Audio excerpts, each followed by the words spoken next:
بسم اللہ الرحمن الرحیم۔ آدم علیہ السلام کو جب جنت سے راندہ درگاہ کیا گیا، جنت سے نکالا گیا، زمین پہ اتارا گیا، تو لکھا یہ ہے کہ آدم علیہ السلام جو وہاں سے چلنے لگے ہیں تو انہوں نے وہاں سے وہ حجرہ اسود کو اٹھا لیا۔ حجرہ اسود کو بطور موڑے کے یعنی بیٹھنے کے لیے ایک سیٹ کے طور پہ حجرہ اسود کو بغل میں لے لیا اور زمین پہ اتار دیے گئے۔ اور دوسری روایت میں آتا ہے کہ جس رات میں آدم علیہ السلام کو آسمان سے زمین پر اتارا گیا تو اس رات میں آدم علیہ السلام بڑے وحشت محسوس کر رہے تھے، بڑے مایوس، اور پوری اس دنیا ہو کے عالم میں اکیلے رات کو بیٹھے ہیں اور بڑی ایک مایوسی اور وحشت طاری ہے۔ اسی رات میں اللہ تبارک و تعالی نے جنت میں کے دو جواہر یعنی ایک حجرہ اسود اور دوسری مقام ابراہیم، یہ دو پتھر اللہ تبارک و تعالی نے اس رات میں آدم علیہ السلام کے ساتھ اتار دیے۔ جب صبح کی روشنی پھیلی ہے تو آدم علیہ السلام نے اپنے پاس یہ دونوں پتھر پڑے دیکھے،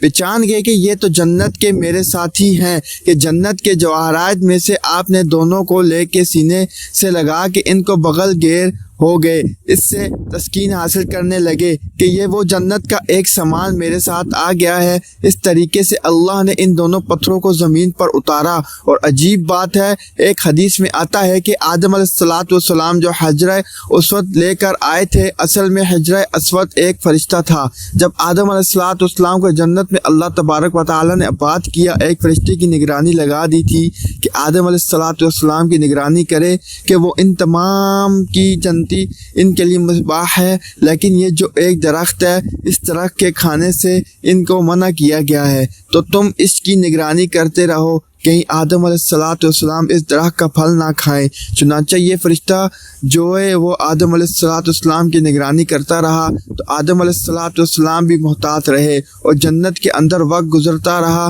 جب اللہ تبارک و تعالیٰ کو تقوی یعنی طور پر منظور تھا کہ آدم علیہ السلام پھل کھائیں، اور پھر آگے سارا پروسی جو ہوا تھا یہ تکمیلی نظام ہے، اللہ کے ہاں یہ ہونا تھا، یہ مقدر تھا، تو اللہ تبارک و تعالیٰ نے آدم علیہ السلام سے اس فرشتے کو اوجل کر دیا، یعنی آدم علیہ السلام کو فرشتہ دائیں بائیں کہیں نظر نہیں آیا۔ تو جب یہ آدم علیہ السلام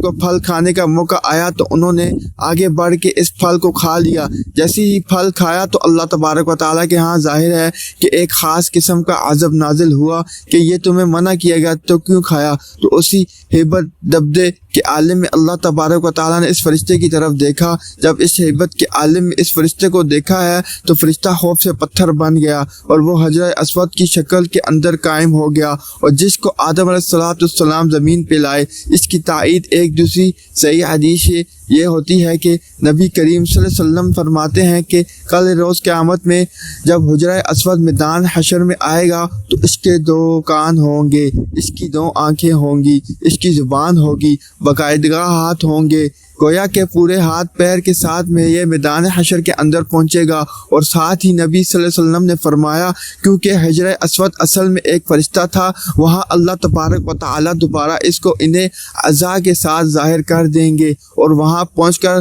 بھی پھر دنیا کے اندر ان کو بوسہ کرنے والے جو لوگ ہیں ان کے حق میں گوئیاں دیں گے۔ تو معلوم ہوا کہ یہ حجرہ اسود ایک فرشتہ ہے کہ دنیا کے اندر جو لوگ ہیں جو اس کو بوسہ دیتے ہیں وہ تختی پر نوٹ ہو جاتا ہے کہ اس آدمی نے مجھے بوسہ دیا، اس کے گناہ معاف کر دیے گئے ہیں۔ تو کل روز قیامت میں وہ اس کی گواہی دے گا۔ اور مزے کی بات ہے کہ دنیا کے اندر ایک بہت بڑے محدث گزر رہے ہیں، وہ یہ کہتے ہیں کہ میں مکہ کے اندر حرم میں حجر اسود کے قریب کعبہ کے قریب ایک عرصہ تک رہا، تو میں نے ایک مرتبہ عجیب منظر دیکھا کہ یہ حجر اسود وہاں سے نکلا، اور حجر اور اس کے دونوں ہاتھ تھے، پیر تھے، اس کے کان، اور پوری ایک انسانی شکل میں نکلتا ہے۔ وہ نکلا اور کافی دور تک ٹہلتا ہوا اور دوبارہ وہ اسی جگہ قائم ہو گیا اور اسی طرح پتھر کی شکل اختیار کر دی۔ اس روایت سے تائید ہو گئی کہ جو اس بہت بڑے محدث نے یہ نظارہ دیکھا تو معلوم ہوا کہ حدیث میں آتا ہے کہ